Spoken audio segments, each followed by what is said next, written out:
So today's program, Creating Good Karmic Energy, we really have a truly inspirational speaker in MAUREEN GOODMAN.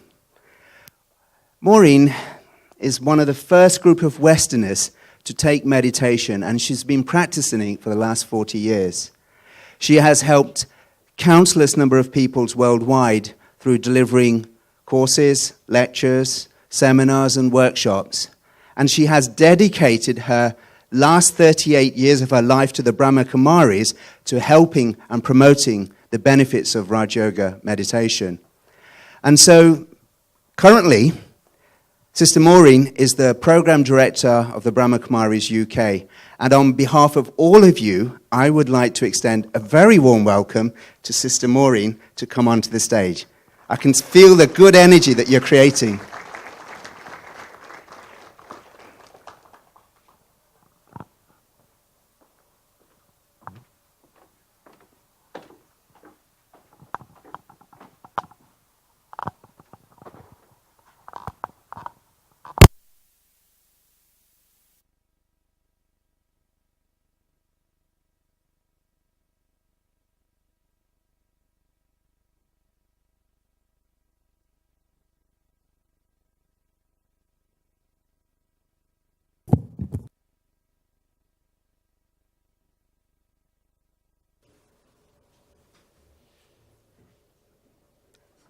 Good evening to everyone, and a greeting that I think many of you are familiar with, Om Shanti. Great to hear a response. It's actually interesting that often the words that we speak create energy. And so the words Om Shanti, the meaning is I am a being of peace.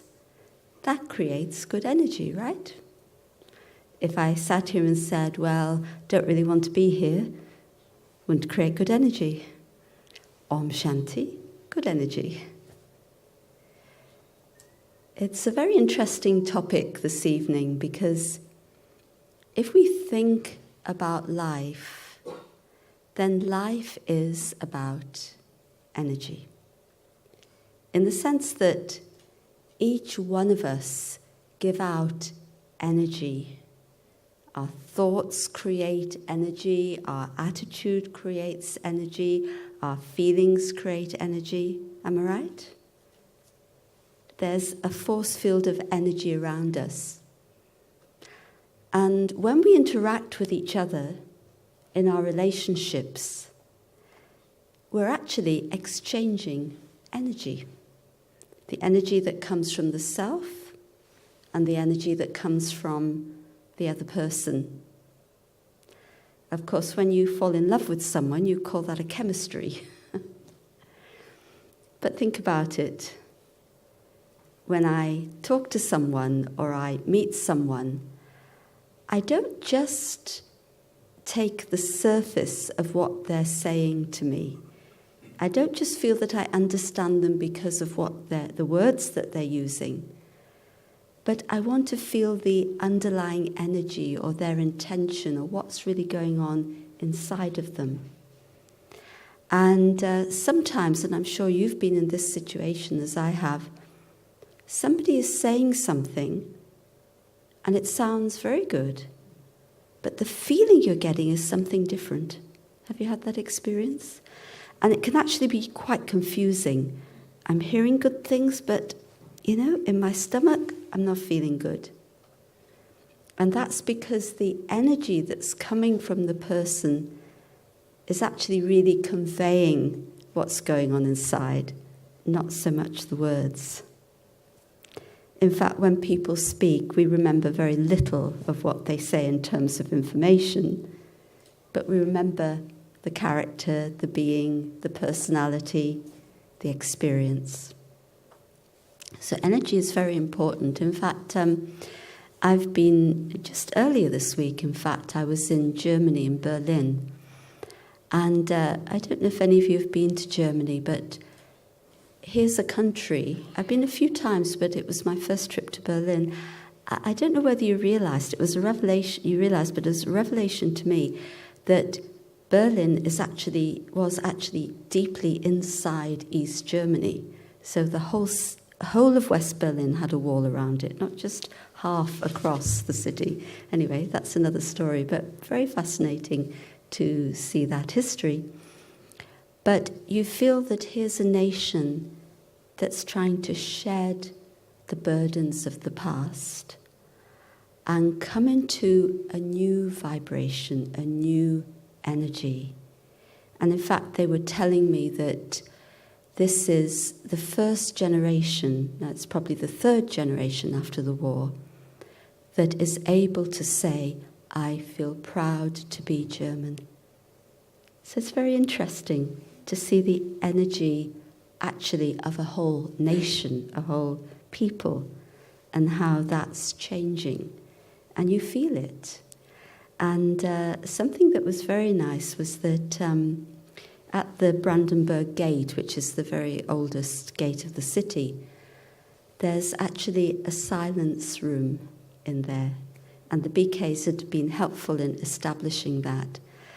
And I thought it was so important that in the midst of that, there's a place where people can go and sit in silence. And whether they want to pray, they want to meditate, they just want to be quiet and relaxed. But here's something that's very definitely creating good energy. Another example, for many years we would hold seminars for prison staff at the Global Retreat Centre that you saw on the film.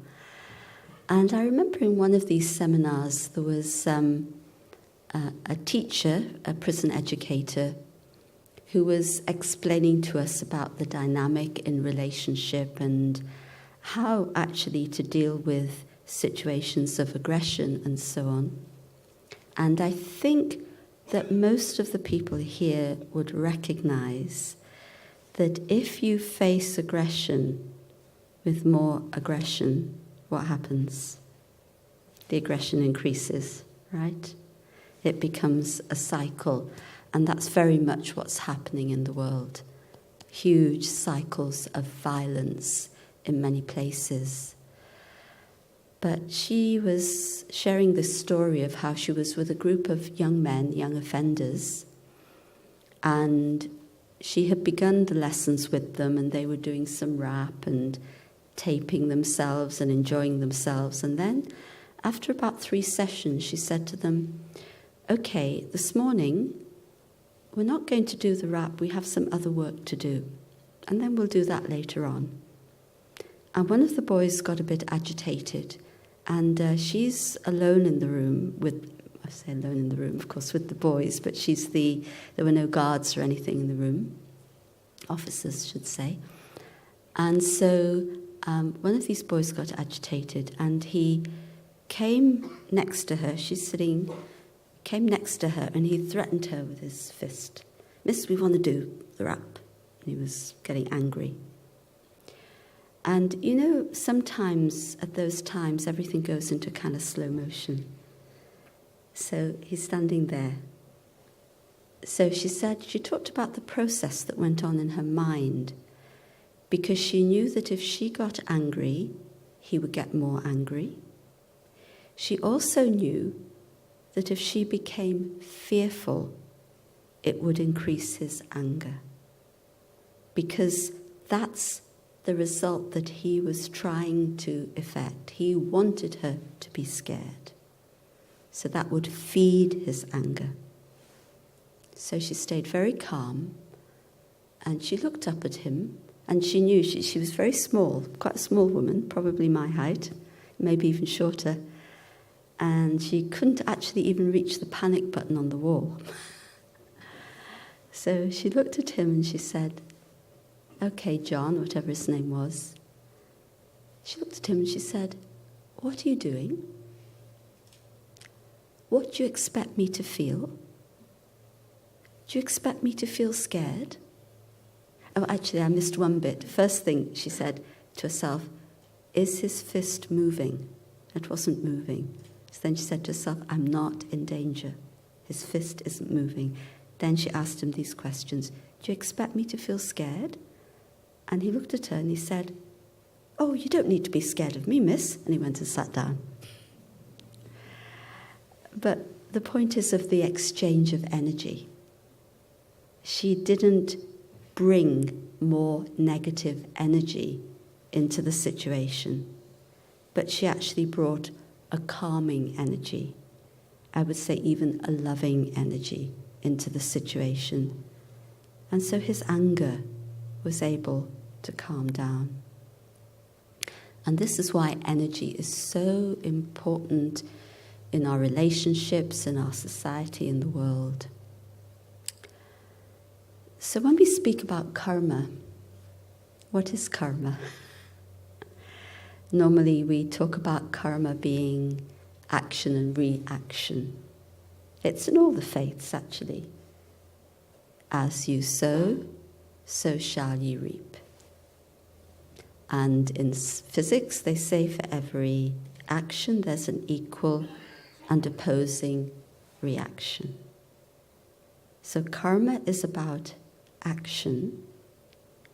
But as this last example just demonstrated, it's also very much about the intention behind the action.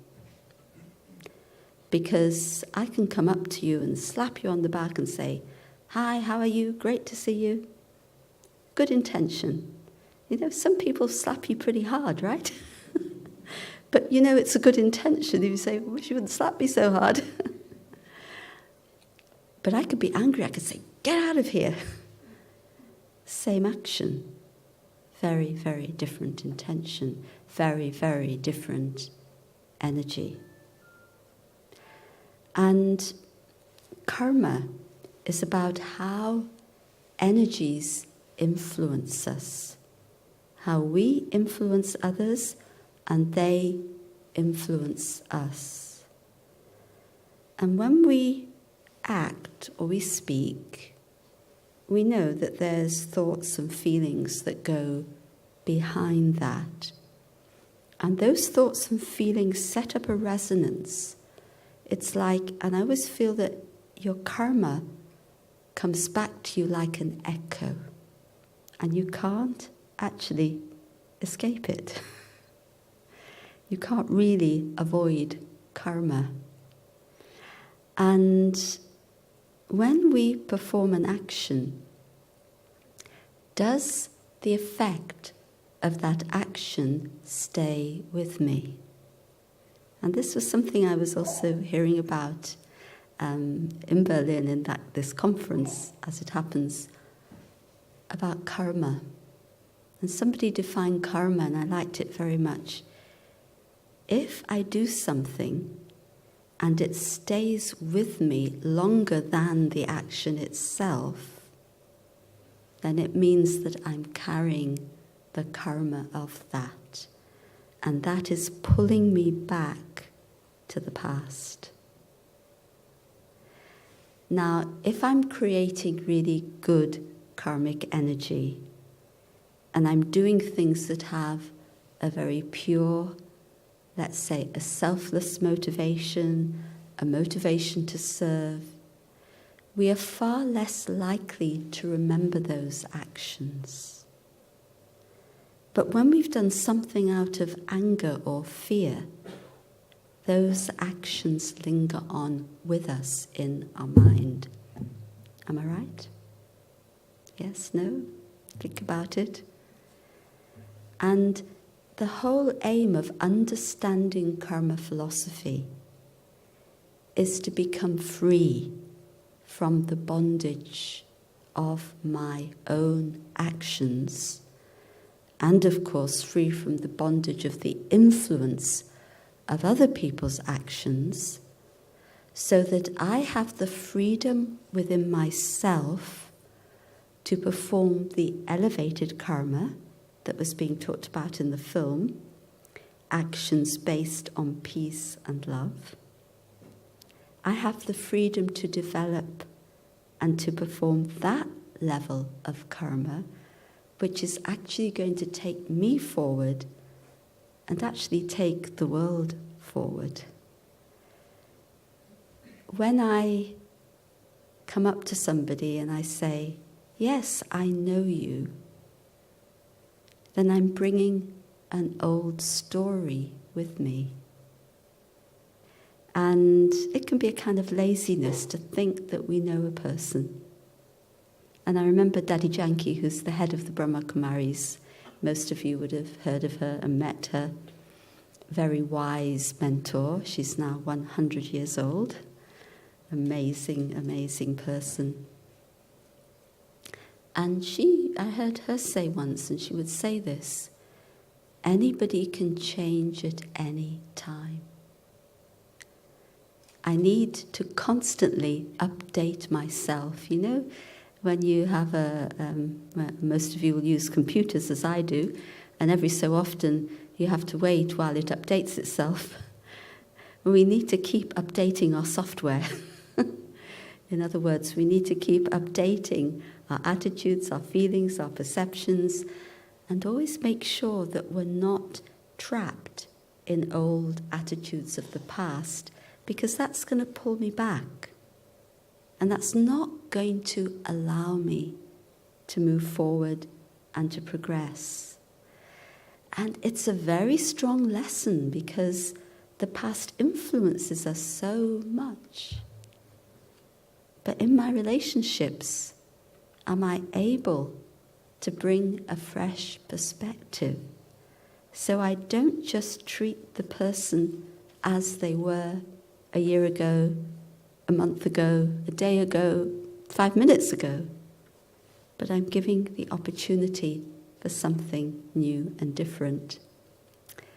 There's a very nice story of a school teacher who had newly qualified. This is a story from somewhere in Australia. She's newly qualified, and in the class, in the school she was working, in which she was working, she was given the most difficult class. Now, they didn't say anything to her, just, this is your class, okay.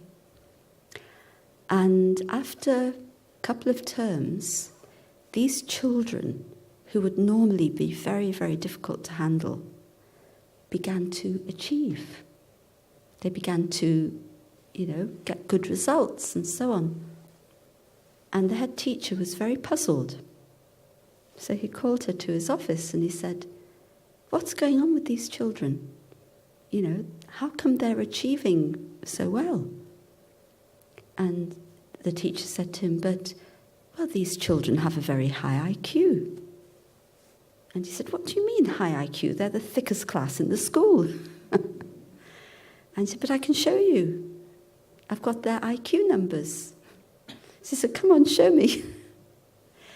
So she brought this list with these, 100 and whatever is a high IQ. And the head teacher looked at the list and said, they're not their IQ numbers, they're their locker numbers. But the point is, that teacher brought a new story, a new perspective, and she didn't bring the story of these are children who are thick and can't be managed and da-da-da-da. And so the effect was huge. And so not only do we put ourselves in bondage, but we create a block for others. And we carry these impressions.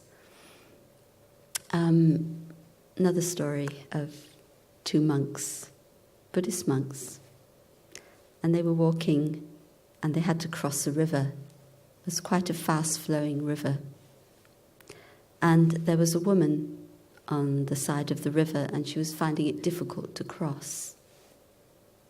So one of the monks picked up the woman and carried her across the river, set her down on the other side.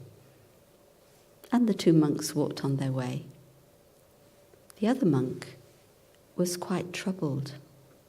And eventually he said, brother, our disciplines, we don't touch women. How is it that you could pick up a woman and then carry her across the river? And the other monk said, well, my brother, I picked her up and I set her down on the other side, but you are still carrying her. And so this is the thing, it's all about what's going on within.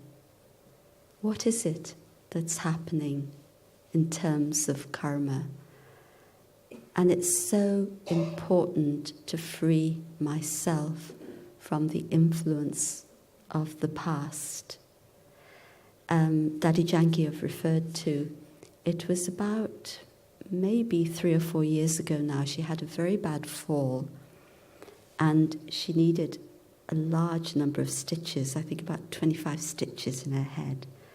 It was, really bad. And just after that fall, and she's a person who really doesn't let her mind go back to the past. That's why she's such a powerful yogi. And somebody asked her something about the fall, and she said to them, and this was only about a few days afterwards, and she said to them, I've put this out of my mind as if it never happened. And that's how she was able to heal herself and to continue with her duties and to move on. And the effect was so much less than it could have been because she didn't carry it in her mind. And even a little thing happens to some of us and we're like, right? We can't stop thinking about it.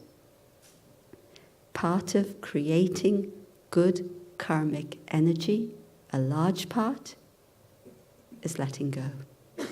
Let go. You know how people keep rolling around in your head sometimes? They did this, they did that, they did the other. You're all the time increasing your karmic accounts with that person. And when you let go, you feel so free. And, when you think about somebody a lot, you know what it means? It means that you want to control them, you want to change them. And have you ever tried to change and control anybody? Does it work? No? You're wasting your time. So important to continue to let go and to understand, to have understanding of where another person is coming from, to have the courage, and it does take courage to put yourself in another person's shoes. What do they say? To walk a mile, the saying, walk a mile in another person's moccasins. It's a saying from the traditional Indian people. And so really, how do I begin to create good karma? What is the seed of that? Because if we look at the world today, and Sister Genti alluded to it in the video, we see that there's a lot of chaos, right? And we're seeing the effect of the seeds of consciousness that we've sown. It's like our awareness and what's going on inside of us becomes the seed of what happens externally. I mean, just think about it on a very personal level. If you we have this saying, don't we, in English, you get out of the wrong side of the bed in the morning, In other words, you get up, you're in a bad mood. So there's all this, stuff going on inside. Why is this like this? I don't like this, whatever it is. I don't want to go to work, I don't want to... And the whole day, does anything go right? Does anything flow? I know when I'm in that kind of mood, and luckily it doesn't happen too often, but if it does happen, one of the things is I'm very good at dropping things, Every 5 minutes I go through phases when, and the RIT team get very frustrated with me. I'm always dropping mobile phones, and so now they've given me a a phone, and there's a casing that's so thick that even if you drop it, nothing will happen. It's got a shatterproof glass on it. But what happens is that when you're not very happy inside, things just don't go right. And the other thing is that you waste a lot of time because you're wasting a lot of thought. And there's a very, very close connection between your thoughts and time. And when you're worrying, then it takes a long time to do things, right? And work that should take half an hour could take you 2 hours. Definitely my own experience in that. And then when your mind is calm, you're clear, you know what you have to do, everything just works instantly. And sometimes at the end of the day you think, well, how did I get all that done? Okay, fine, it happened. It was because you didn't think too much. And one of the problems we have in today's society is that we all, including myself, we all think too much. And too many thoughts, unnecessary thoughts. Okay, negative thoughts set up a negative karmic energy. And then your actions follow the seed and the tree. And the effect in the atmosphere, people feel if somebody's an angry person, do you want to go near them? If somebody gets angry, you know how long it takes for that impression of anger to go. It takes 6 months. So if I get angry with someone, it'll be about 6 months before they'll feel totally comfortable with me again and not fearful that I'm again going to get angry with them. So the seed and the effect. And the seed of karma actually comes down to self-awareness. It comes down to identity. And those of you who come here regularly know that we talk very much about the identity of the inner being. And we say, hey, you're not what you can see. You're not all the labels. And, in today's world, everybody is so obsessed with form. I would say they're obsessed, How many trainers, I remember once one young person telling me that they had 90 sets of trainers. I thought, are you a centipede that you need to wear so many sets of... what can you do with 90 sets of trainers? I don't understand. And, we're so obsessed with the latest this, the latest that, how we look, and what we're fed with is this conditioning that you're only worth something if you look good. That's why I like the simple dress of white. I don't need to worry too much what I'm going to put on in the morning. This colour, that colour, the other colour. Of course, I'm not saying everybody has to wear white, but a simple life is important. But we think too much, and we value other people because of these external things. Their status in society, how much they earn, their profession, how they look, all of these things. We see a person, we find out about them, and we instantly make a whole pile of judgments, and we instantly put them into categories. Now, we don't like to be put into a category, so why am I doing it to somebody else?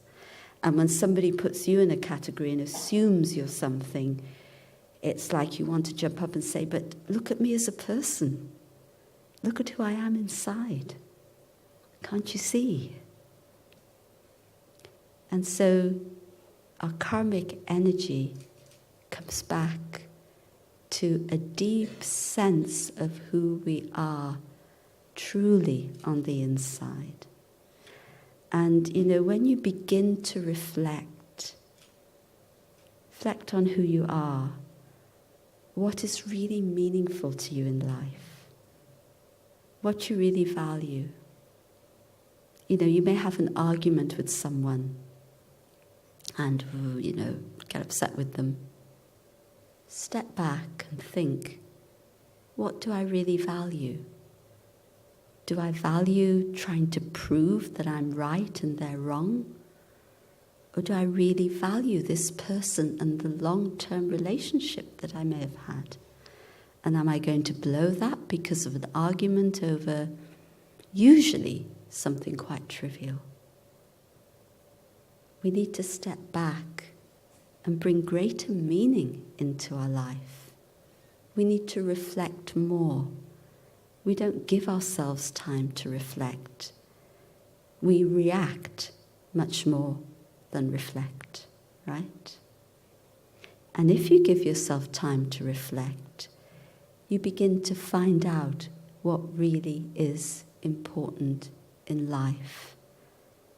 And that begins to change your self-awareness, your attitude, and then definitely your feelings, your vision, your words, your behavior. And usually when people are angry, aggressive, and all of these things, or fearful, actually, when people are angry or aggressive, it's because there is fear and insecurity inside. They're trying to be something, and that something, that identity is very fragile. We do see violence in today's world, and the root of violence, the seed of that karmic energy of violence, is the first violence that we do to ourselves. And that first violence is to suppress our own inner goodness that is inherent to us. We lose sight of that, and we begin to feel that we're no good, we're not worthy. You know that negative health and safety commentary that goes on inside? You can't do this because what will so-and-so say? How will so-and-so react, right? We all have those commentaries at times. And that's obscuring our inner goodness and the deep potential that we have to be the best that we can be and to make a difference in the world and to create good karmic energy that can make a difference. And so when we reflect, we allow, or we meditate, we allow that inner goodness to emerge. We allow the peace and the love and the purity and the happiness to emerge within. And as that emerges, we begin to value ourselves more. The root of so many acts of violence is because of feeling disrespected, right? I need to value myself. Then no matter what somebody else says or does, they cannot take away my inherent value. So when I begin on this path, everything in life changes because I am changing the karmic energy. I'm changing the seed of the energy, which is my self-awareness. And so then I'm changing the whole tree. The effect of my inner being begins to create a different world, a different reality for me outside. And so this is really what we need to do. Another aspect I'd like to mention, and it's something that came up when we were traveling, and somebody asked the question, that sometimes certain decisions are like karmic doors, or doors into certain karmic situations. So you take a decision to move to another country, or you take a decision to change your profession, or whatever it is. We're all the time taking decisions of different kinds in our lives, and those decisions sometimes have a short-term effect, sometimes a very long-term effect. I remember once one of our BK students, it was quite recently, a couple of years back, and he felt he wanted to go to another country to help in some particular voluntary work. And quite a few of us could see that it was a karmic door into something that was not really the best for his progress, but you can't stop anybody either, you know? So tried to just ask a few questions, see if, you know, he would understand. And no, he said, I'll think about it, but then he came back, no, I have to do this. So then I decided, okay, if this person says I want to do this, I'm just going to support him, because there's no use trying to say you're doing something wrong. Let me support him and go with good wishes, with love. But it was very interesting that after, I don't think it lasted even 3 months, I think it was within 2 months, he himself realized, and he came back. But if he hadn't had that realization, and I feel it was God's grace somehow, it would have been a karmic door into a whole other situation and an entanglement that would have been very difficult to get out of. When we are taking decisions, we have to distinguish between what really is right, what really is true, and what is my own desire. What is that decision feeding in terms of my limited desires of how I want others to see me? Am I doing this to try and be something that others will then say, aren't you great? Something Daddy Janki said, which I loved very much and has stayed with me.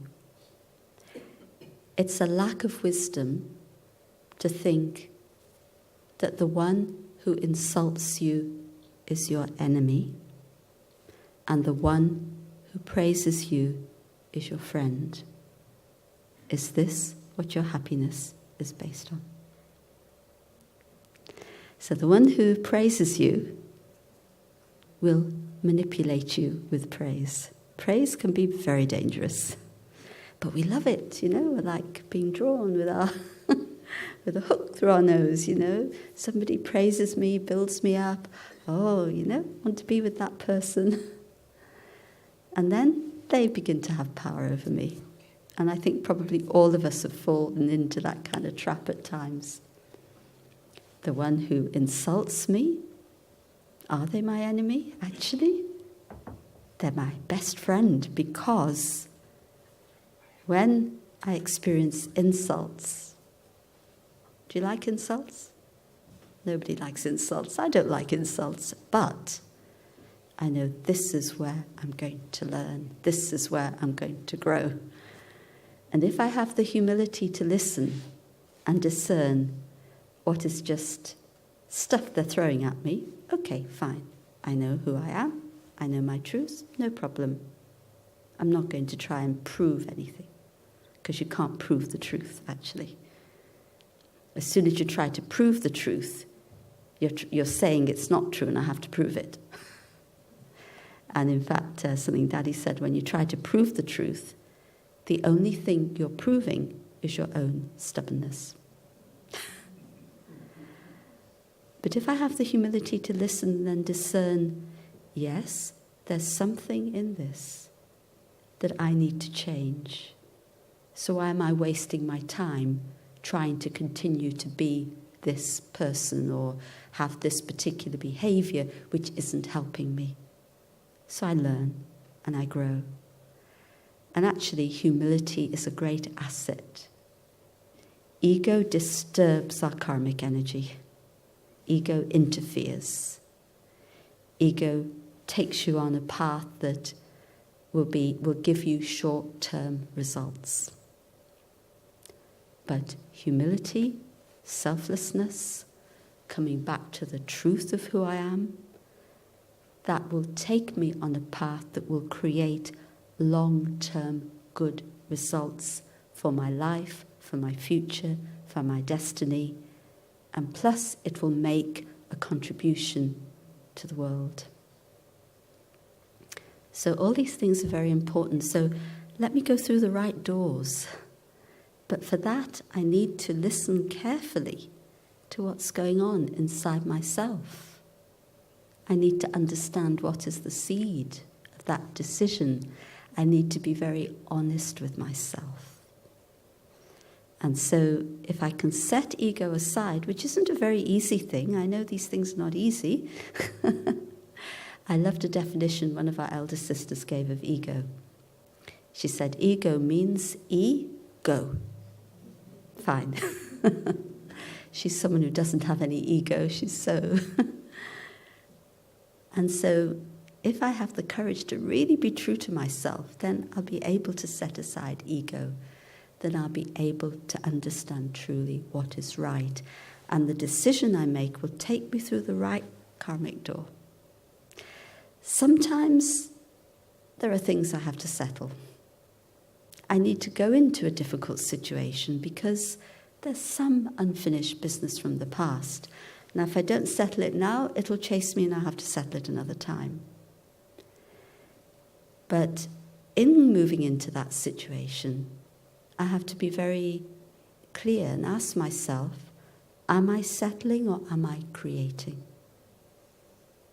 If I move into that situation and I become more negative, I'm not settling, I'm creating more.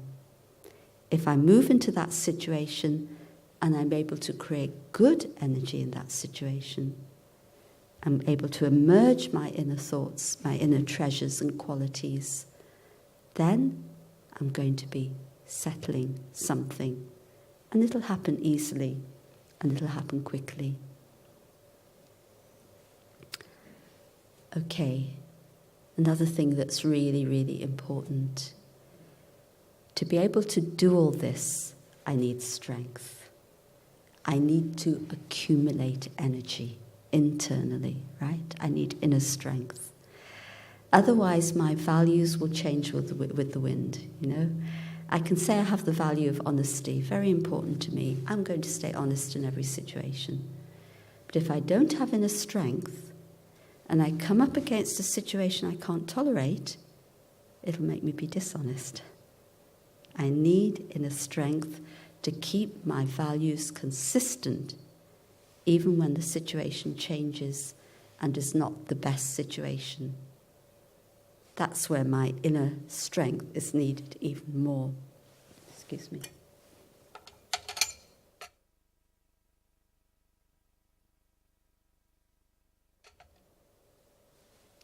And where do you accumulate that strength from?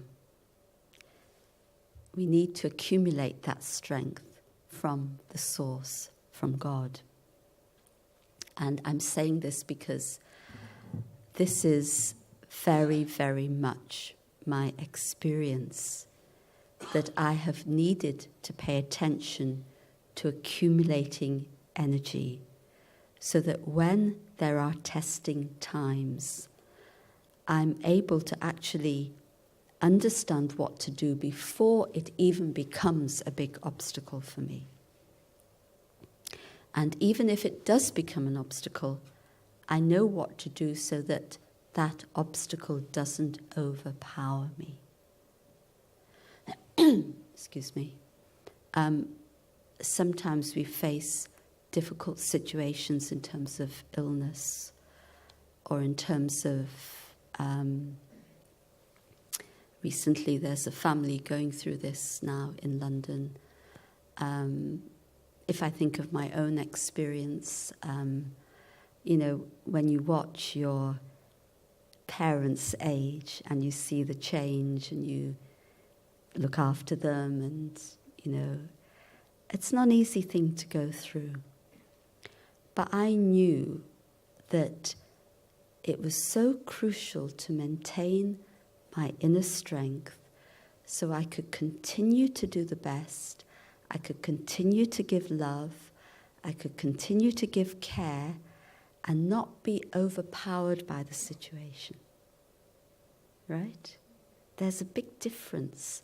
When I get overpowered with sorrow, then what I do will bring another person into sorrow.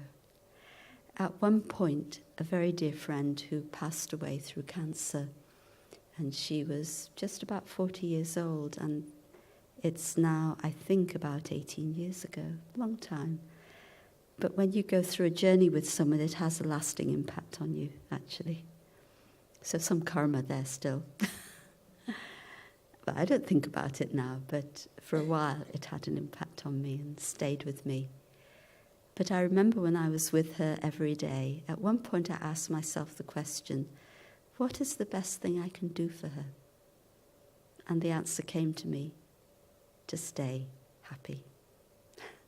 Not happy that she's sick, obviously, but in the sense of not getting into a wave of sorrow that will create a sorrowful atmosphere for that soul. And so it helped for her to leave in peace, I'm sure of that.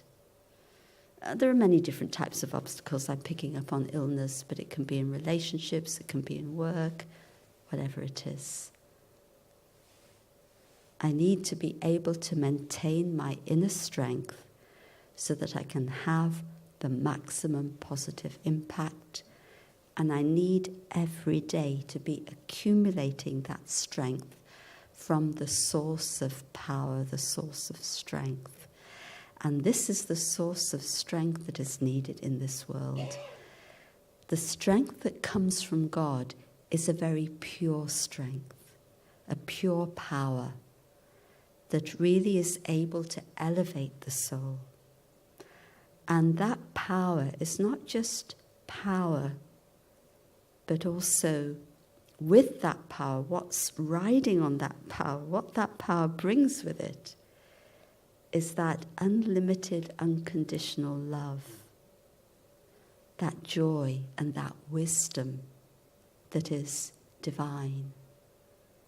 And when you begin to bring that into your life, I really have seen for myself, and I've seen for many, many others, their karmic story really changes 360 degrees.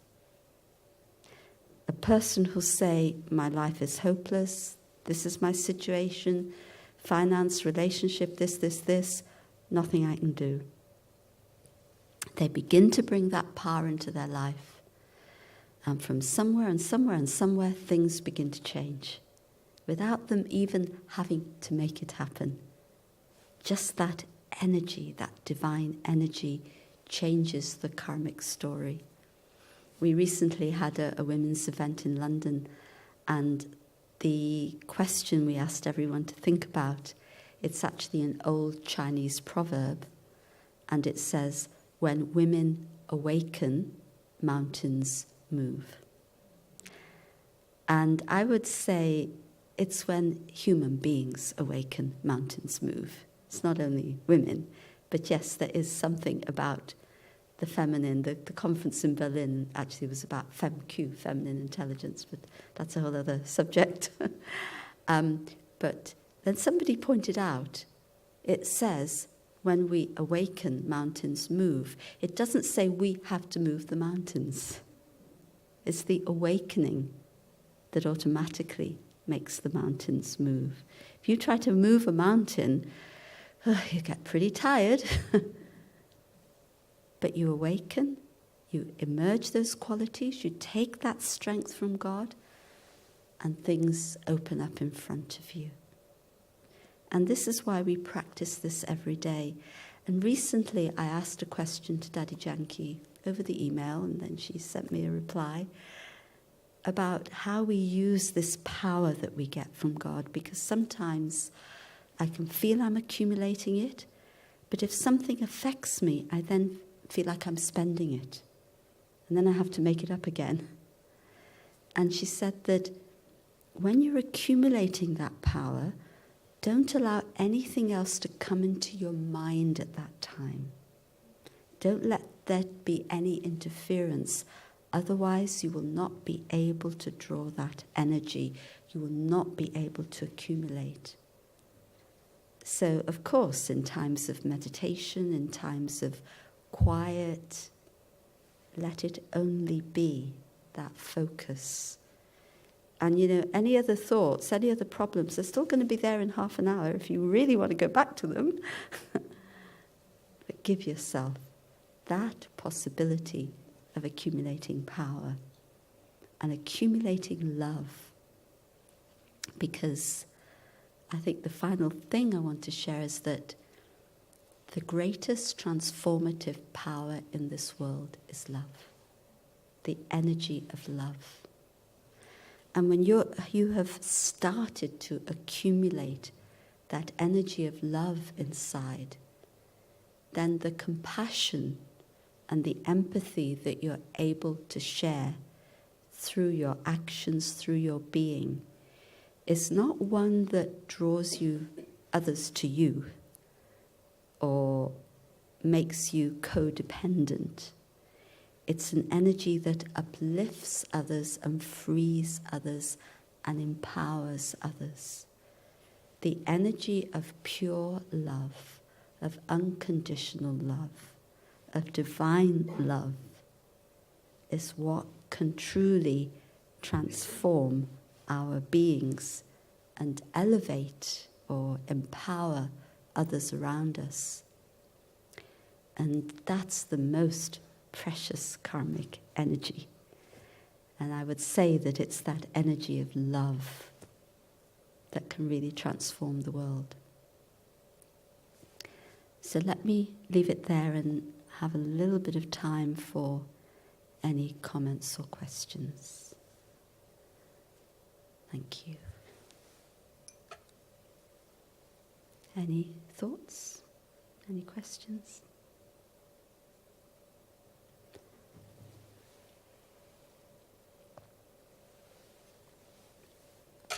Quiet.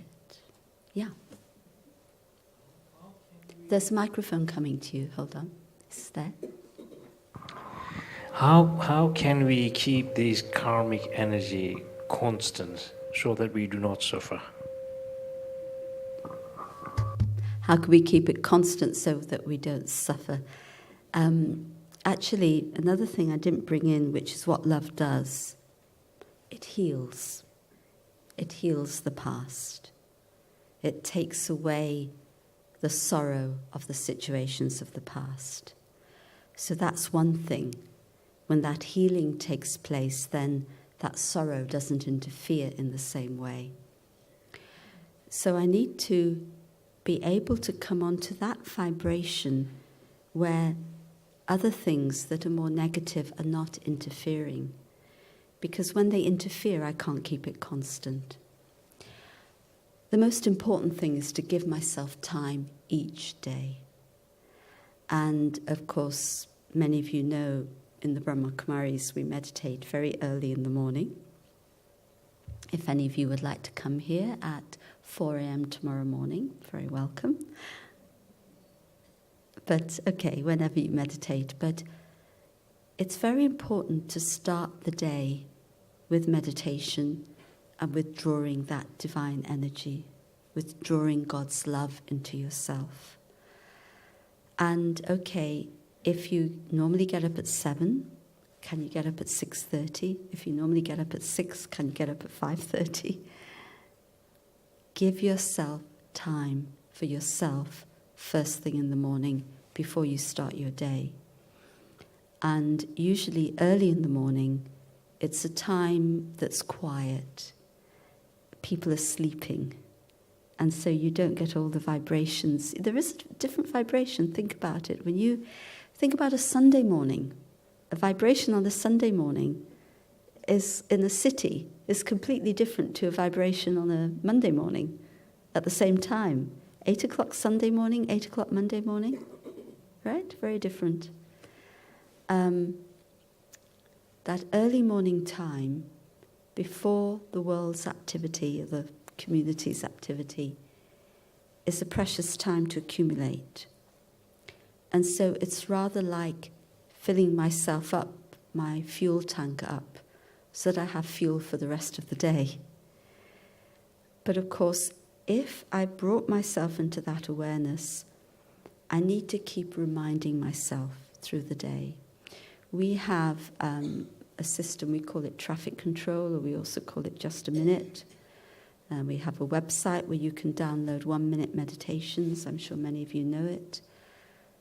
But we take, and here in the center, any of our centers, music will play for 1 minute every hour. And we take 1 minute every hour to replenish.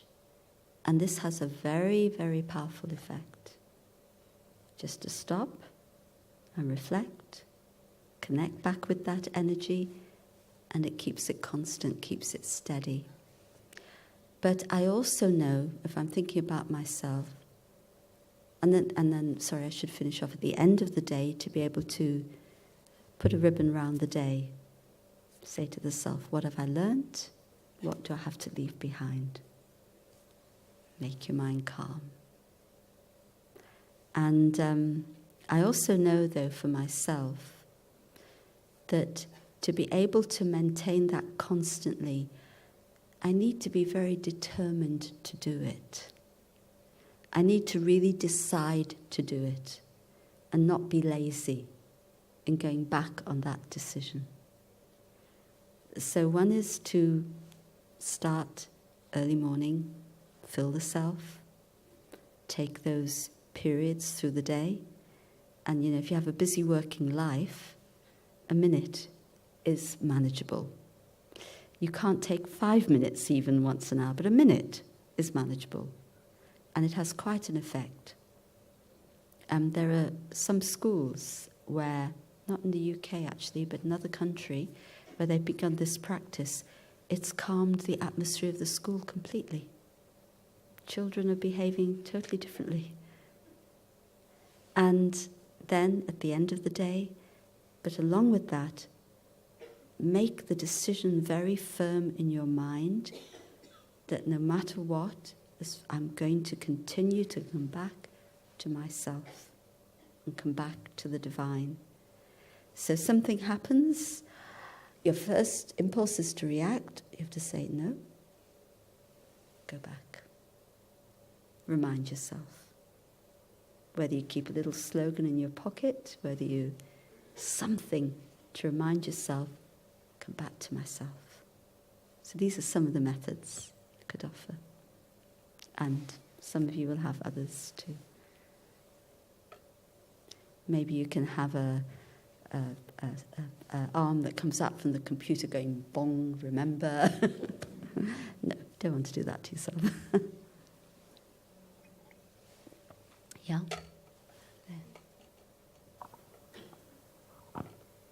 Om Shanti Om. Om Shanti. Over the past 5 years or so, I've become more calmer, more positive. And during the past 5 years, I've now started thinking positive. I take each day as a gift. I look forward to from sunrise to sunset.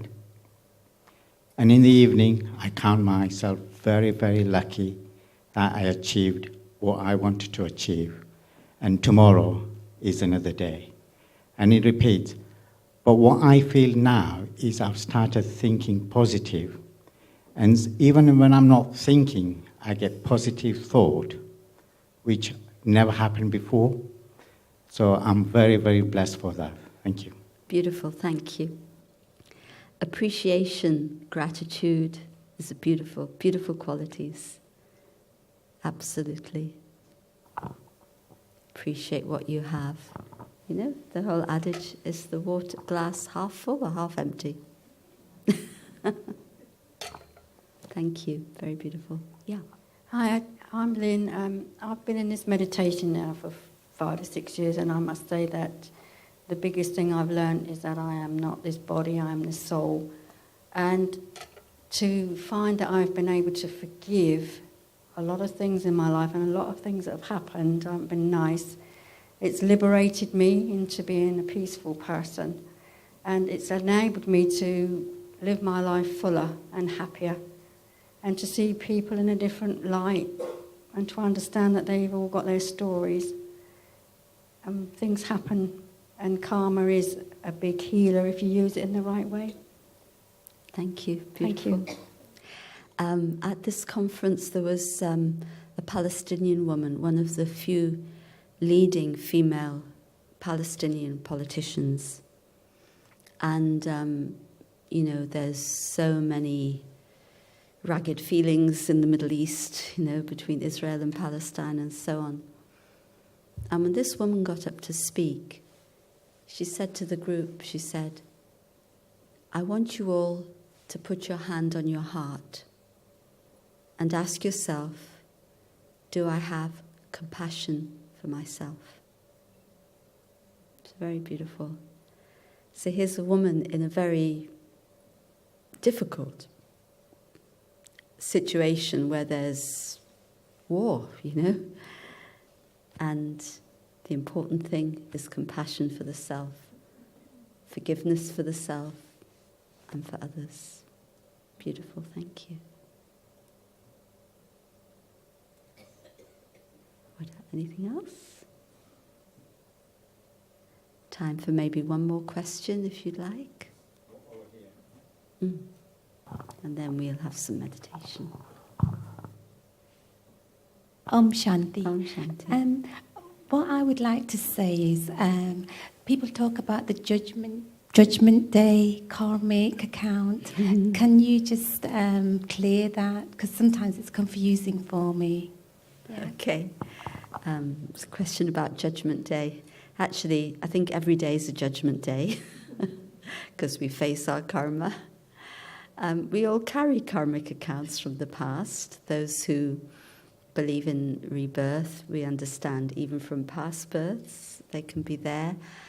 And sometimes you see people facing difficulties and you know that they're the kind of people, it would not be the effect of their personality in this life. It's come from somewhere. So there's all of that dynamic.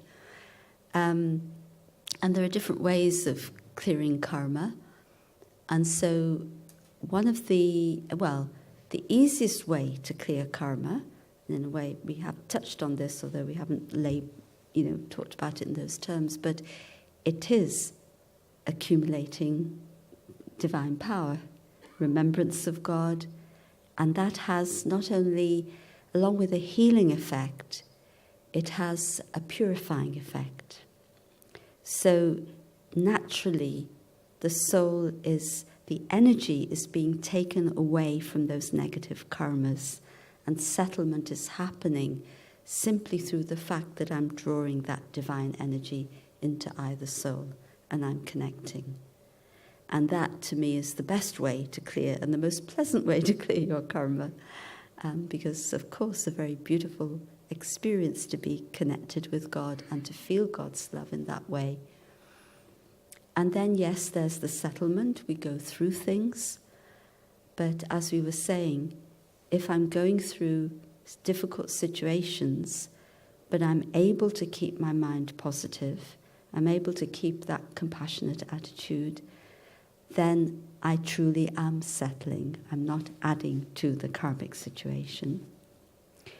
But then the third way is that realization in front of God. Now, whether in many religions they talk about a kind of final judgment day, but I would really rather look at it as when I'm connected with God and I understand what it is that God wants me to do, then when I move away from that, then I'm able to see very clearly. It's like a kind of repentance at that moment, that this is what I've done. And so I don't think we have to wait for a final judgment day for that to happen. Maybe, yes, there will be that final moment when we know that this earth is in a time of transition. We know, according to our philosophy, there's going to be a new, beautiful world that's coming to us. There will be a realization of karmas at some point. But let me actually have God in front of me as my mirror now, every day. That's the most important thing. And then I'm able to see exactly what it is that I have to do. So don't wait for any judgment day, but today enable God's presence and God's energy in your life to show you what it is you need to do, what you need to change, and how you need to move forward. But we need courage, we need honesty, but it's very, very helpful. Thank you for the question. Okay.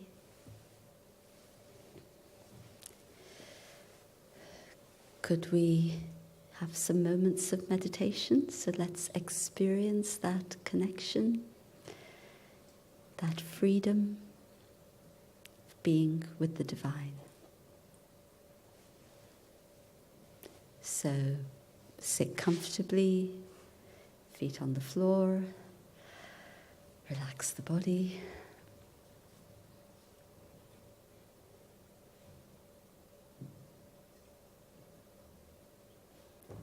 Let us go on our inner journey.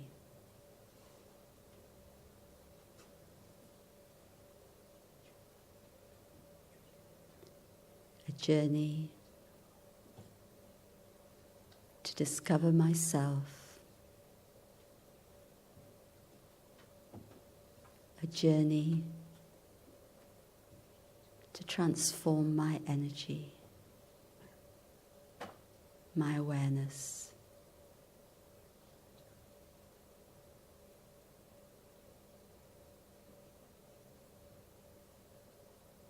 I ask the question, who am I?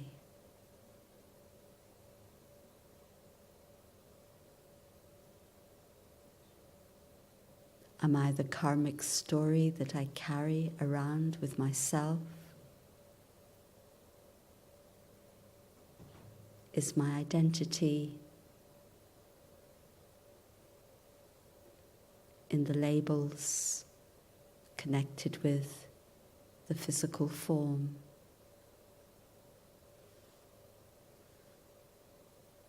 Or is it something else?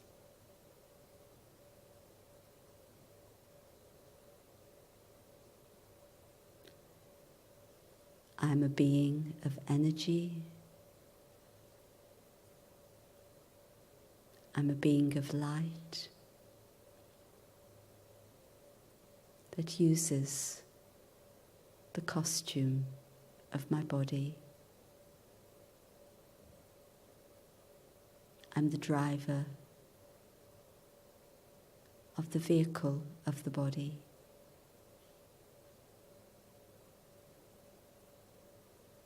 The body is physical,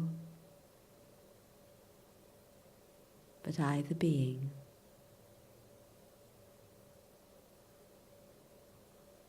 am non-physical. I'm light.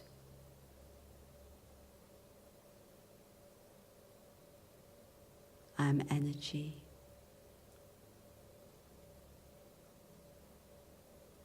And the seat of that energy is in the center of my forehead. I visualize a tiny point of light, so bright, so beautiful, that is the self, the soul. And as I focus on the light, all other awareness melts away, and I become the light. I become free, free to experience my true inner qualities, free to be my true self,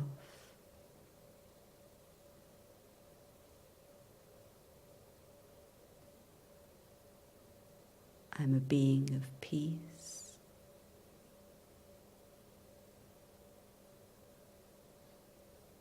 Of love.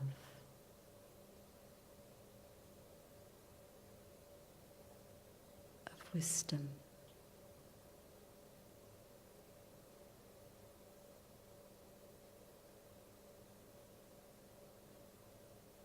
In this awareness,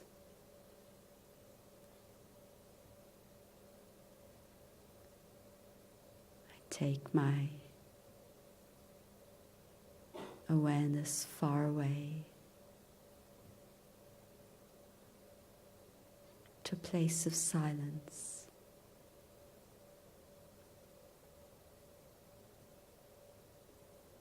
Place of deep peace.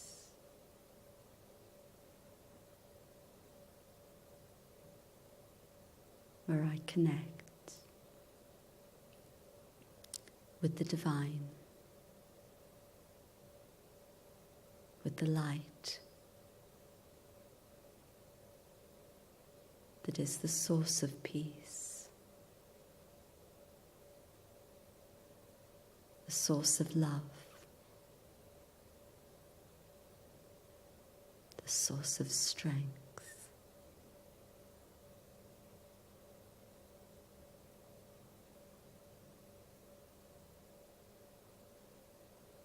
I feel the current,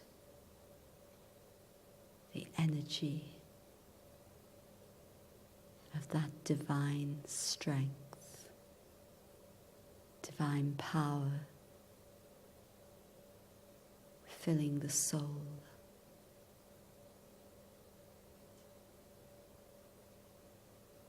I feel the energy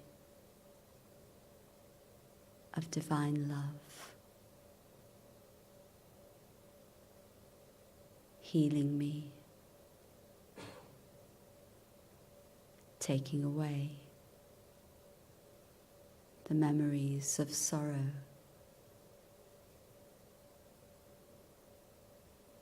making me whole again, freeing me from the bondages of the past.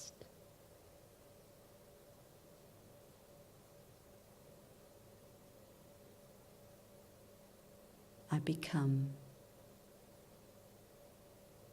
the embodiment of peace. I become the form of love.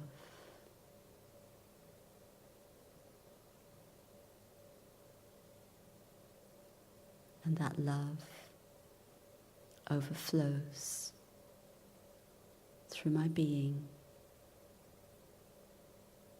out into the atmosphere,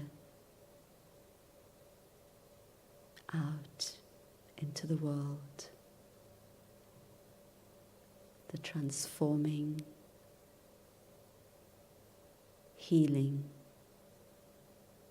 energy of love.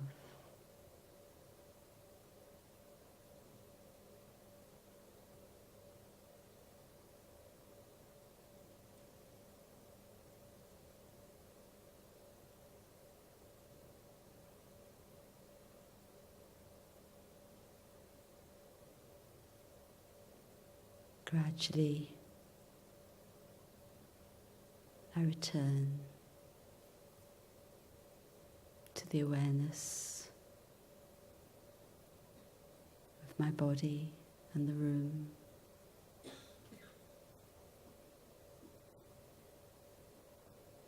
But I return with a new awareness. And I know that the seeds of karma that I now sow will be filled with divine love, will be filled with the highest energy, and will create a good destiny for myself and the world.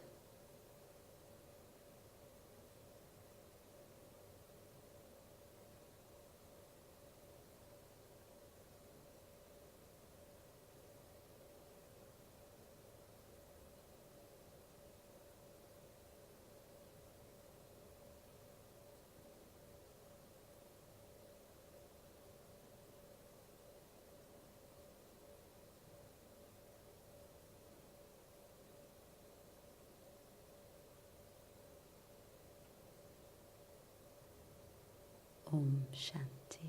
Thank you.